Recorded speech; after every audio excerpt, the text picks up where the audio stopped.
ప్రభుపాదుల వారి అహంకారానికి ఇంకొక ఉదాహరణ ఇస్తారు. కప్ప ఒకటి రాజవీధుల్లో పోతూ ఉందంట. పోతూ ఉంటే దానికి ఒక రూపాయి బిళ్ళ కనిపించిందంట.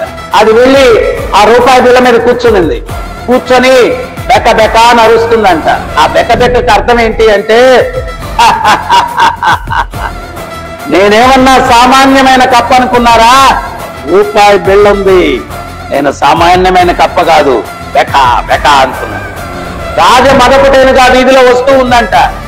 వస్తూ ఉంటే దాన్ని చూసి కప్ప అంటుందంట, ఏనుగా ప్రతిరోజు నా కొలను నడుపు వచ్చి నా తోటి కప్పలను నానా హింసలు పెట్టావు.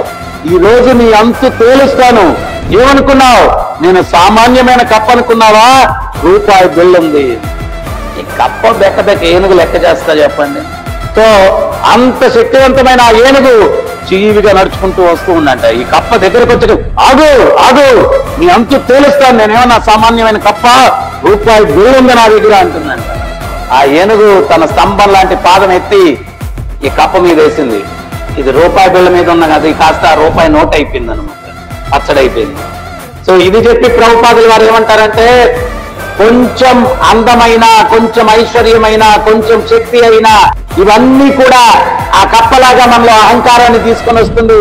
మనం కన్ను మిన్ను తెలియకుండా ప్రవర్తించుకుంటాం.